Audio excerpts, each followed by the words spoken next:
Your efforts to acquire the submine data have been proving effective. My reconstruction continues apace. This is not the first time the Hive have sought to steal my weaponry. I froze an entire brood on Mars to stop their last attempt. Despite their persistence, they have never once succeeded. In no small part thanks to the Vanguard. This time will prove no different. My diagnostics indicate that we nearly have enough data to complete the repair cycle. Once the warsats are under our control, I will lay waste to the Wrathborn. If they so desire to witness the power of a war mine, then I will gladly oblige.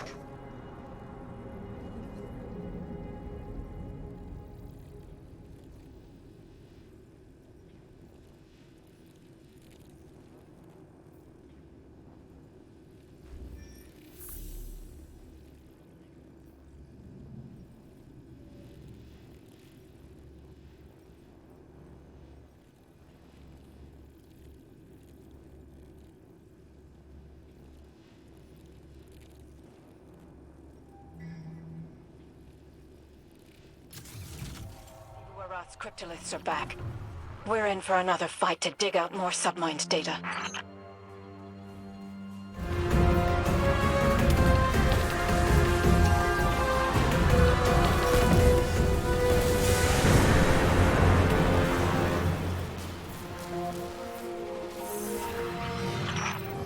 Why do you persist? Schemes will not save you. The sword is already at your throat. You could be more than this. You can defy it. I've seen you make that decision. I know you walk as the Vex do. You see slivers of time, where another Aramis lives a different life. But I do not have the luxury you once did. Here I stand. This is who Aramis is now. Maybe it is, right here, right now, but I've learned that nothing is ever too late to change. All it takes is a step in the right direction.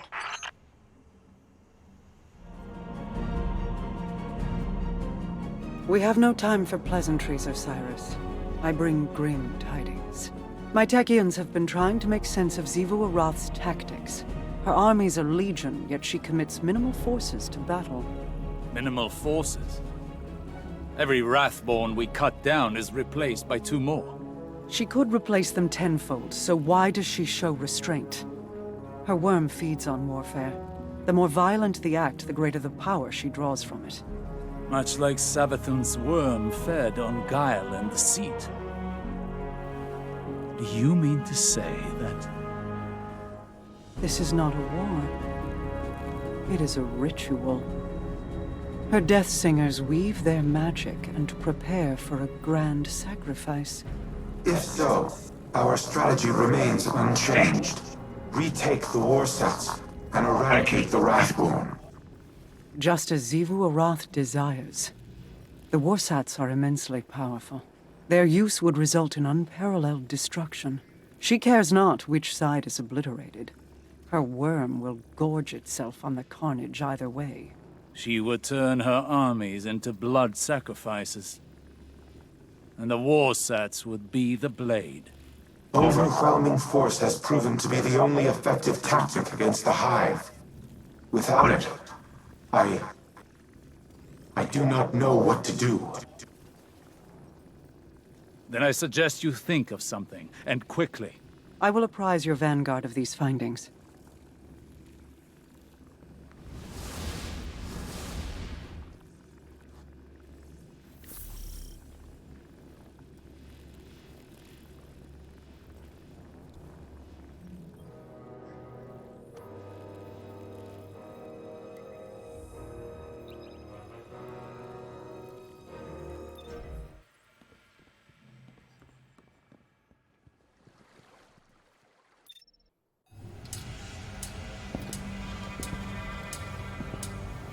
The warsats are a means to an end.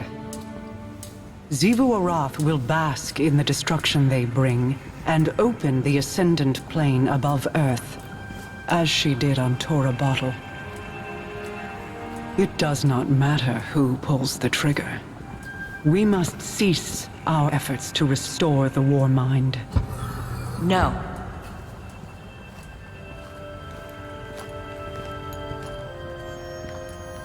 We've worked too long and too hard to stop now. Rasputin is our best shot at winning this war. That is precisely my concern. He is a weapon made to be wielded. He is more than a weapon. He's our ally. And he will act in humanity's best interest.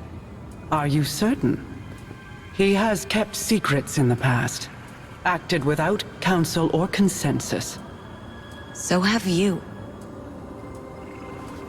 Rasputin's made mistakes. But he's learned from them. The same as the rest of us.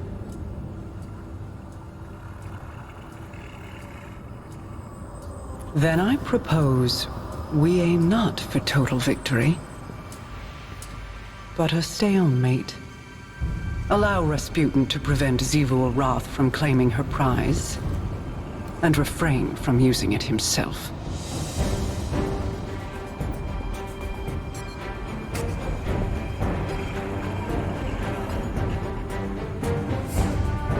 It's settled then. We hold the line.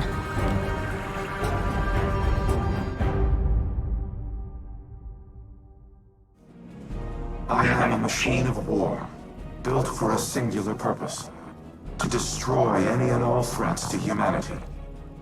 Clovis and I disagreed on what constituted such threats, but not on the means to the end. On Mars, I developed the escalation protocol to combat the Hive.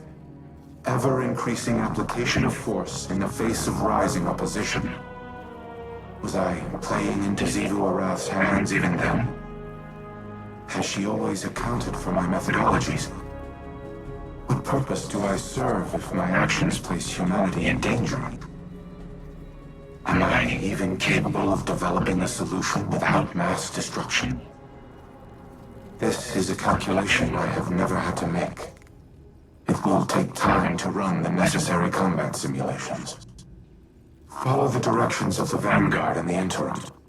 I will contact you if and when I have determined our next objective.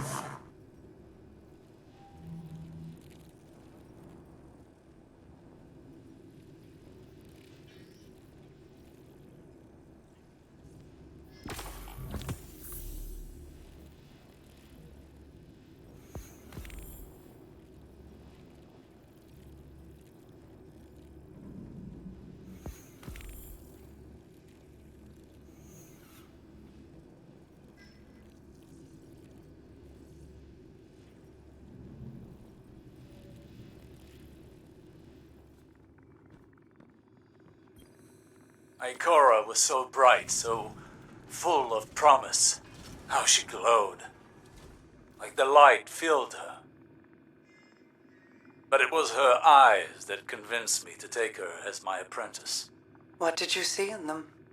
Hunger. She was desperate to prove herself back then. I knew the feeling well. And you know it again now. When Ikora looks in my eyes, what do you think she sees? Everything that she always has. She pities me, Mara. As you and I have pitied others. Those who hang on our every word. Your cultists, my people. Do not mistake Ikora's pity for disdain. If she pities you, it is out of love. I have no love for the cult of Osiris. No? Ask me what I see when I look into your eyes, Osiris. I will not, but you'll tell me just the same. I see a man who is afraid he'll never be able to live up to the expectations that other people have placed on him. A man so afraid to hurt or be hurt that he spent his very long, very accomplished life holding those same people at arm's length. This burden, this inheritance of guilt, it is Ikora's too. I never wanted this for her. As your mentors never wanted it for you.